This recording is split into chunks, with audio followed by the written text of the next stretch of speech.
I'm Lisa. And I'm Jonathan. And we're Creative for Learning. Today we're going to talk about whether students can actually get smarter.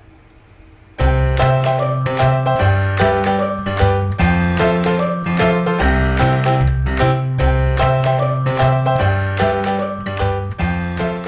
a classroom long enough and you'll start to hear students say things like, well, that's because she's smart, or I can't understand this because I'm not smart, or he's smart because he's insert ethnicity.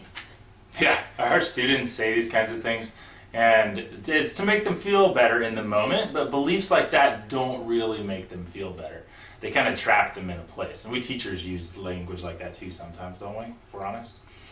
Many of them believe that they are only as smart as they can be. It's weird how we do this, but after we've been around the same group of people for a while, the same students in your class for a couple of years, same friends in your life, you peg yourself into a certain spot in the pecking order of life and believe you're only as smart as between Julie and Thomas.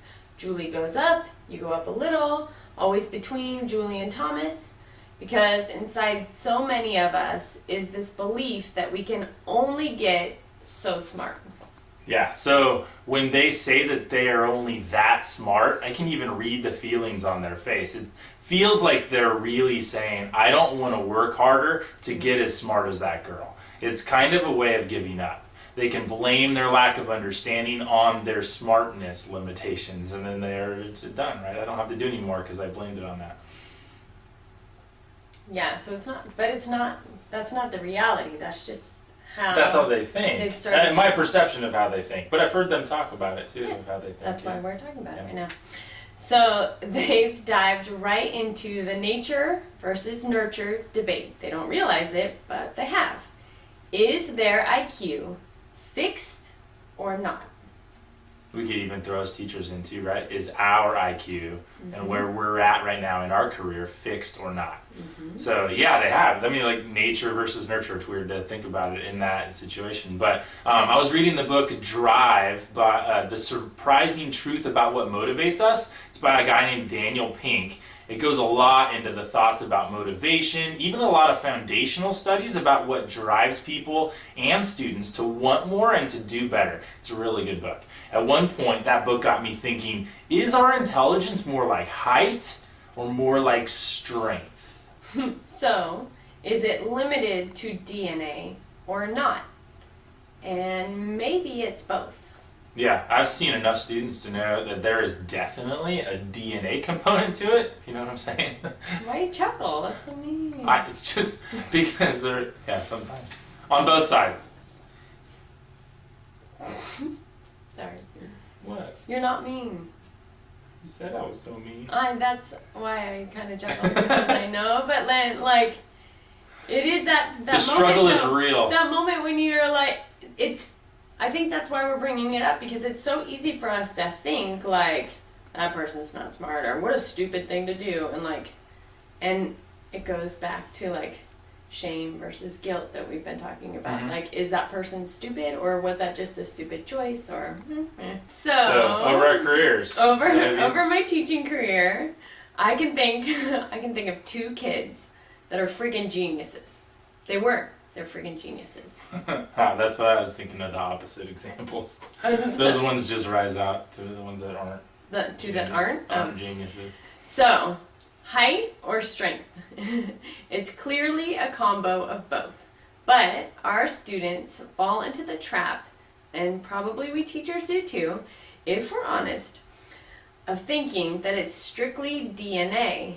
And the question is, how can we get them to take ownership for the strength part, for the flexing their smart muscles? Yeah, totally. They've learned our stereotypes, even the racial ones, right? And they've learned them from all of us adults, I suppose. Where else would they learn them? Like TV, movies, us.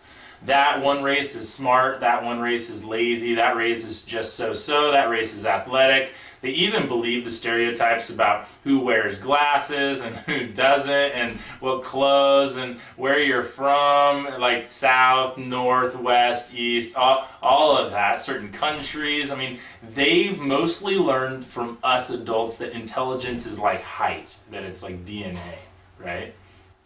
So, do we learn those stereotypes and those ideas from something as basic as, like, the compliments that we give, that we use smartness as a compliment? Like, I know I tend to say, oh, you are so smart, and it's a nice compliment to get. And when we're trying to affirm kids frequently, it's kind of one of those easy ones to use, right? Yeah, we say it public too. Yeah, oh, you're so smart.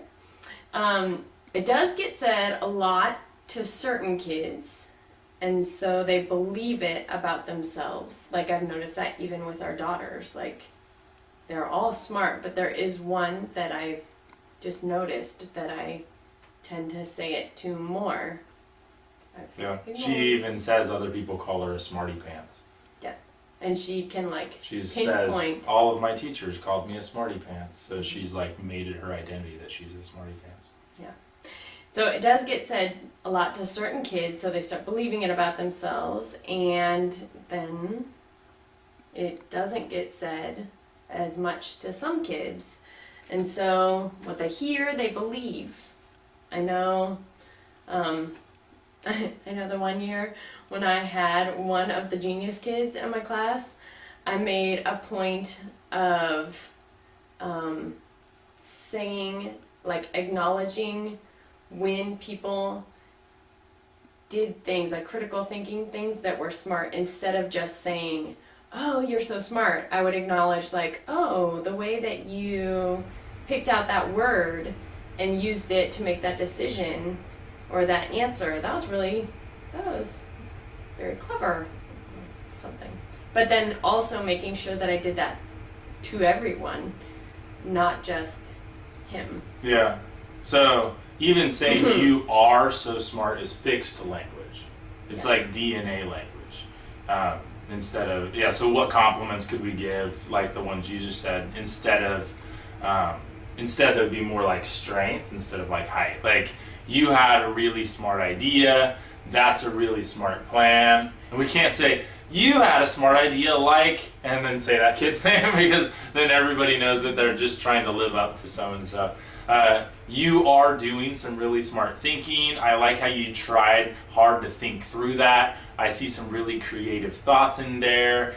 Talking about the present, because then all of the kids can try to do that in the present and not have to think about who they are, because while there is a balance in us, right, there's DNA in us, there's also strength in us, and we can all grow in the strength category. We maybe can't grow in the DNA category, right, but in the strength category we can take that as high as we want to. And so as long as we use this kind of language, we can get kids thinking in that side of them, and then really, like, they start to learn how much their DNA is. I think we live into what people say about us. Oh, we definitely do, yeah.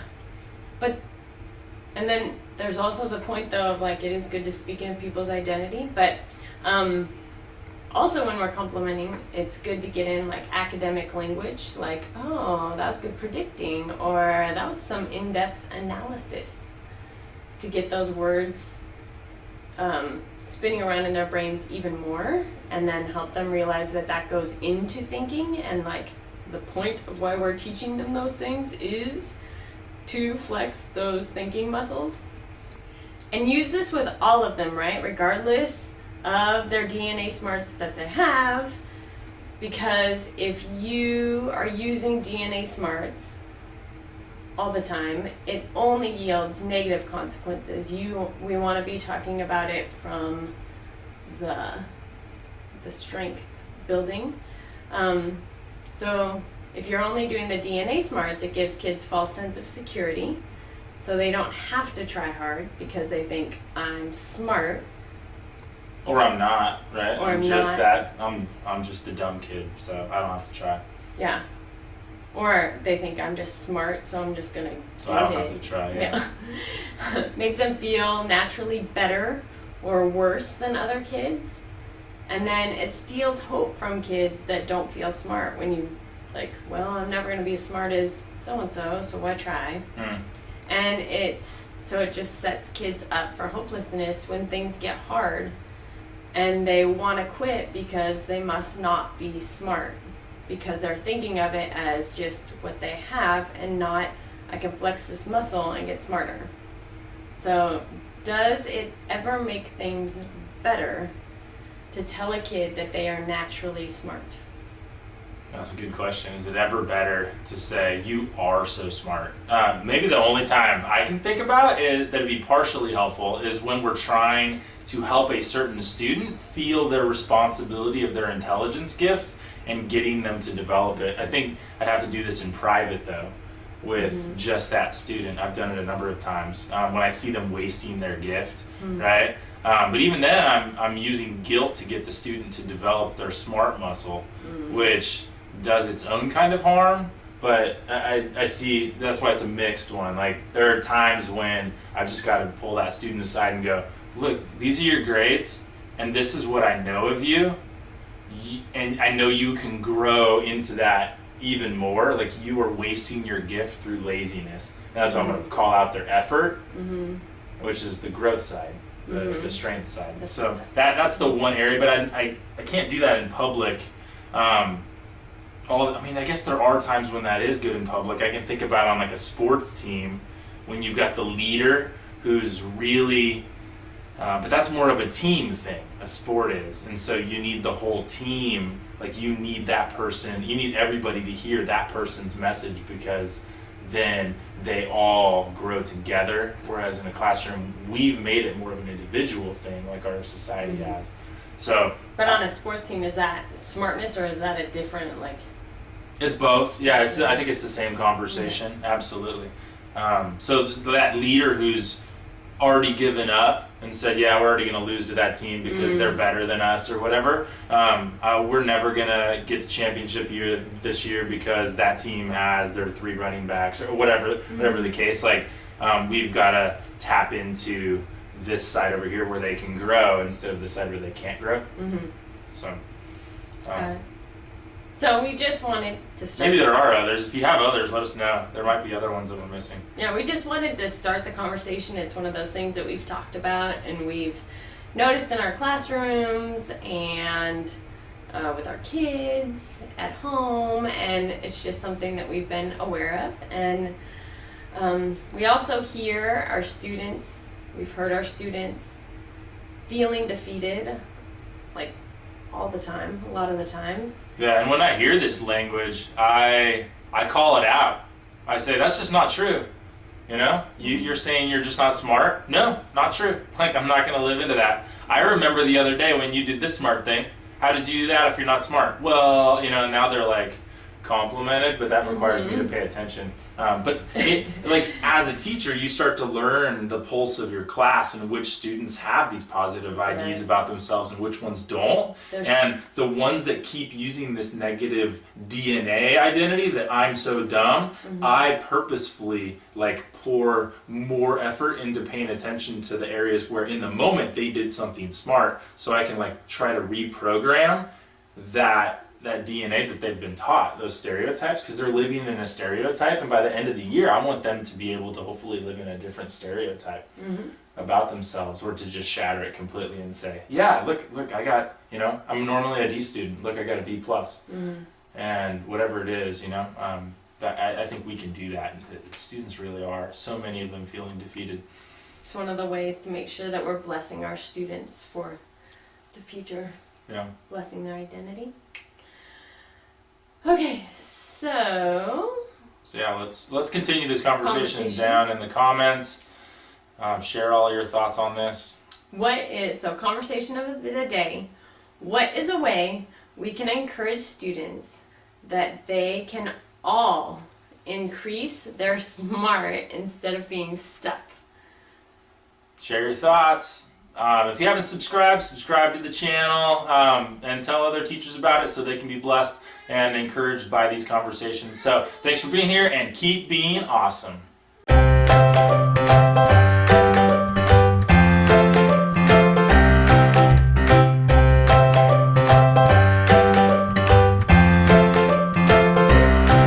Anyways, you can tell we like to Or is that person smart, or is that just a smart choice?